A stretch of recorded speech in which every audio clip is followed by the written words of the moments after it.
আমি শুধু আজকে সত্যিই কথা বলার মতো মানসিক অবস্থা আমাদের নেই। শুধু আমি শিয়ালদা বিচারকের যে রায় তার তিনটে কথা বলবো। তিনি রায়ের প্রথম কথাটা লিখেছেন 9ই আগস্ট 1945 সালে নাগাসাকি শহরে পরমাণু বোমা পড়ার জন্য সারা পৃথিবী কেঁপে গেছিল। আর 9ই আগস্ট 2024 আরজিকর মেডিকেল কলেজের ঘটনা আমাদের সারা দেশকে নাড়িয়ে দিয়েছে। তারপরের কথা, ডালা থানাতে যে এফআইআর লেখা হয়েছে, তার বাবা যে এফআইআর লিখেছেন সেটা কিন্তু কোনো পেনের কালিতে লেখা হয়নি, সেটা অভয়ার বাবার চোখের জলে লেখা হয়েছে। তারপর বিচারকের রায়ের মধ্যে ছত্রে ছত্রে আমাদের দেশের পুলিশি ব্যবস্থা, সিবিআই, স্বাস্থ্য প্রশাসন তাদের কোথায় কোথায় গাফিলতি সব চিহ্নিত করেছে।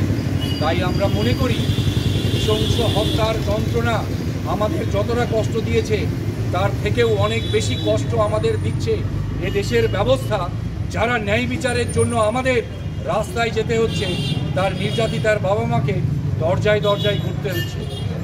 কিন্তু এই কষ্ট, দুঃখ, যন্ত্রণা শুধুমাত্র মনে চেপে রাখার জন্য না।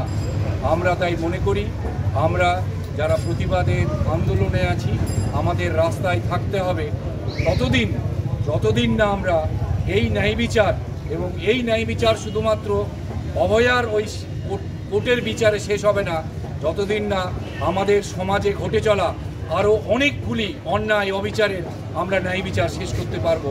আমাদের রাস্তায় থাকতে হবে, আমাদের আন্দোলনে থাকতে হবে। আজকে শুধু আমাদের পরবর্তী যা কর্মসূচি আছে সেখানে আপনারা আসবেন। আজ সারা রাজ্যে, সারা দেশে, এমনকি আমাদের গ্লোবালি সারা পৃথিবীতে যে যে সংগঠন তৈরি হয়েছিল তারা সবাই অভয়ার জন্মদিনে বিভিন্ন কর্মসূচি নিচ্ছেন। আমাদের রাজ্যের মানুষেরা তারা এই প্রতিবাদ এবং প্রতিবাদের মধ্যে দিয়ে জন্মদিন পালন করছেন।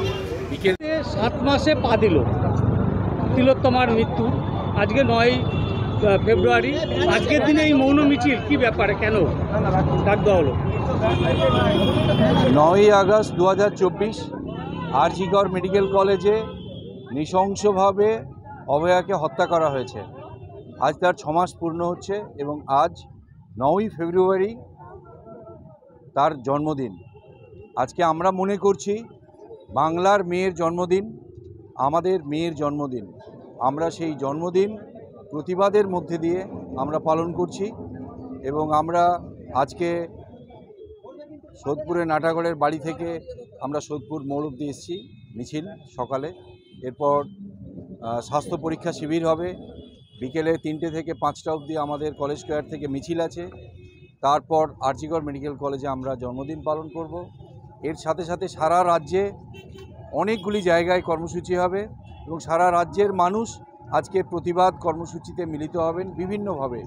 এবং যারা রাস্তায় হয়তো আসতে পারবেন না, তারা কেউ বাড়িতে, তার বাড়ির উঠোনে, কেউ কমপ্লেক্সের নিচে, কেউ রাস্তায় এই আজকে অভয়াকে স্মরণ করবে। মমতা ব্যানার্জিকে আহ্বান করেছিলেন আপনারা আপনাদের কনভেনশনে, গণকনভেনশনে আসবার জন্য এবং আপনাদের অনুষ্ঠানে আসবার জন্য, সেখান থেকে কী রিপ্লাই পেলেন, আপনারা কী দাঁড়ালো? আমরা গতকাল আমাদের রাজ্যের মুখ্যমন্ত্রী, যিনি আমাদের রাজ্যের আমাদের অভিভাবক, তার কাছে গেছিলাম। আমরা আমন্ত্রণপত্র জানিয়ে এসেছি, এখনও অবধি আমরা কোনো উত্তর পাইনি। আজকে বিকালে আমাদের 9ই আগস্ট এই একটা দুর্ঘটনা ঘটে, সেই তিলোত্তমায় কেউ বলুক আর অভয়ায় কেউ বলুক, তার সেই 9ই ফেব্রুয়ারি জন্মদিন। আজকে জন্মদিন উপলক্ষে আপনারা অভয়াকে কি বলবেন? দেখুন, বলার আলাদা করে খুব কিছু তো নেই। আজকে 9ই ফেব্রুয়ারি আমাদের সহকর্মী অভয়া, তার জন্মদিন, এবং অবশ্যই 9ই আগস্টের যে নারকীয় ঘটনা তার 6 মাসও শেষ হচ্ছে, ন্যায় বিচার না পাওয়ার, সুবিচার না পাওয়ার 6 মাস। তো সেই জায়গা থেকে প্রতিবাদের বার্তাটাকে জিয়ে, আমরা তো জুনিয়র ডাক্তার, আমরা আমাদের তরফ থেকে এই যে স্বাস্থ্য, ঠিক যেমন আমরা আন্দোলনের রাস্তায় আছি, রাজপথে রয়েছি, আজকে জমায়েত আছে বিকেলবেলা আরজি করে, ঠিক তেমনি যেহেতু আমরা চিকিৎসক, এই স্বাস্থ্য শিবিরও কিন্তু আমাদের প্রতিবাদের একটা ভাষা বা বার্তা বা অঙ্গীকার। আজকে যদি অভয় বেঁচে থাকতো, সেও হয়তো এইরকম কোনো একটা ক্লিনিক করতো, সে ফুল গাছ ভালোবাসে, ফুল গাছ দিত। তো সেই জায়গা থেকেই আজকে আমরা এই স্বাস্থ্য শিবির বলুন, বিকেলে জমায়েত বলুন, দুপুরে সিনিয়র ডাক্তারদের মিছিল রয়েছে, সেইগুলো বলুন, সবগুলো কর্মসূচি আমরা এইভাবে পালন করার চেষ্টা করছি, অঙ্গীকার যে আমরা লড়াইয়ে আছি। দেখতে দেখতে 6 মাস কেটে গেল, কিন্তু বিচার একই জায়গায় দাঁড়িয়ে রইল, কি বলবেন? দেখুন, ন্যায় বিচার যাতে পায় অভয়া, সেই জন্যই তো আমাদের লড়াই।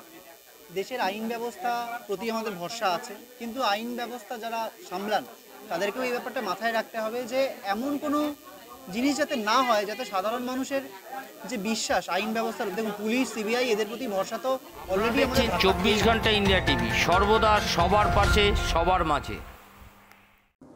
আজ এ পর্যন্ত। সঙ্গে রাখুন 24 ঘন্টা ইন্ডিয়া টিভি, দেখতে থাকুন সব জেলার সব খবর সবার আগে 24 ঘন্টা ইন্ডিয়া টিভির পর্দায়। নমস্কার।